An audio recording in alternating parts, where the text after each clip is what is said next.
We, of course, have a regulatory responsibility to hold a public hearing, which this is going to serve that function.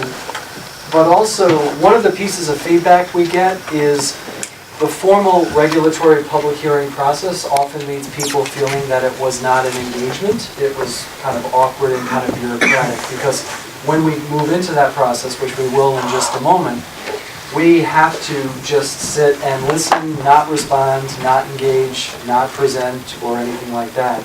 And Dave Santo will lead us through that process. And we've gotten feedback that that doesn't feel real, it doesn't feel authentic, and why are you doing what you're doing, and can you give context, and so on. So I'm going to start with just a brief frame, very brief frame, on why we have proposed for public comment what we have proposed. Then I'll stop. We'll move into the official formal public comment period, where everybody who has signed up as of now will have their time to speak, as long as it takes, 2 minutes per person, and so on.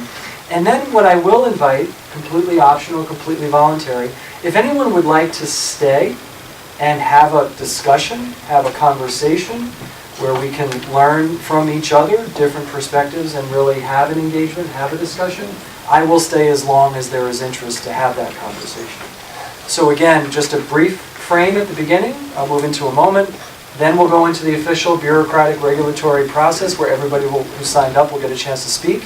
And then any and everyone who wants to stay and have a more give and take discussion, happy to participate and facilitate that. So first, just why did we propose what we proposed? What we know is there is a difference between assigned sex at birth and gender expression, gender identity. We know that. What we know is that gender expression, gender identity is typically reported in the research on a continuum. We know that. What we also know is that those who identify as transgender, gender non-conforming, experience intense levels of violence and bullying in our schools that is not only unprecedented, but incomparable to any other student subgroup that we're aware of. What we also know is Rhode Island is one of, not a lot of states, but one of the states where non-discrimination toward transgender, gender non-conforming individuals is built into our statutory protections. That's in our Rhode Island statutory protections.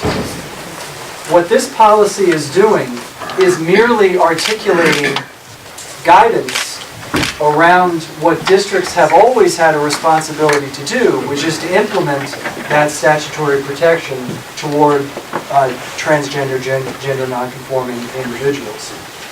This policy does not prescribe, this regulation does not prescribe what local district policies need to look like.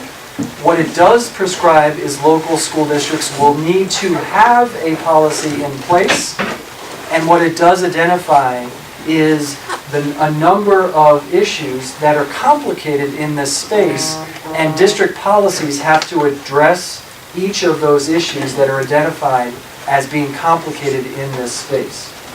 As we sit here tonight, the vast majority of school districts across the state already have policies in place. And what we find is that when local communities do this at the local community level, the vast majority of cases work out just fine. Nobody even realizes that there was a dispute or a problem because it just works itself out. Typically what happens is when we abstract from that situation and we create an abstract discussion that is abstracted away from communities, abstracted away from kids, abstracted away from the adults who love kids, then it typically takes on a different form. So now we are in a much more abstract situation, but the reality, non-abstract across the state, is for the most part, this is already in place. There's only a handful of communities that have not yet adopted a policy. So if you live in one of those communities that has already adopted a policy and you haven't heard about it yet, it probably means it's working just fine. So with that, I will turn it over to Dave, who will lead us through the formal public hearing process consistent with statutory requirements. Great. Hello, everyone. My name is David Santo. I'm the Director of the Office of Student, Community, and Academic Supports here at the Rhode Island Department of Education. As the Commissioner mentioned, we are here tonight for a public hearing on the regulations governing protections for students' rights to be free from discrimination on the basis of sex, gender, sexual orientation, gender identity, or gender expression. I want to thank you all for coming out this evening and expressing how much we value your feedback and that you'll be bringing to us tonight through this hearing. The purpose of the public hearing is for us to hear from you, the public, on the proposed regulations. In order to do that, we will not engage in a discussion around the content of the regulations during the public hearing. To ensure that our records reflect complete and accurate information about the views you express at this public hearing, each speaker must use our sign-up sheet to sign in before speaking. We ask that you sign in with your name and the organization you are representing, if any. There's also an additional sign-in sheet in the hallway that's ongoing, so if during the course of the hearing you decide that you would like to speak and you didn't sign up, please go into the hallway and add your name, and we will get to everyone. What we'll need to do tonight, because of the extensive list of people who have asked to speak, we will set a time limit of 2 minutes per speaker, and I will also insist that speakers keep their comments focused on the topic and the issue that is before the Commissioner and those that are included in the proposed regulations. The Department of Education is recording this meeting for the Department's records. Staff members of the Department are also present to take notes.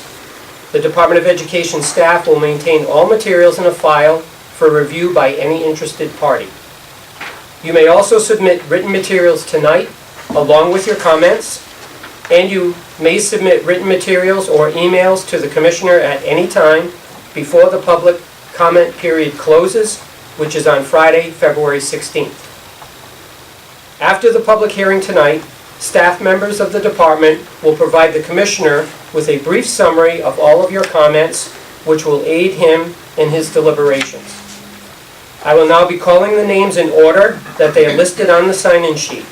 I would like to ask that you state your name. Let us know whether you are a student, family member of a student, or a member of the community. Thank you.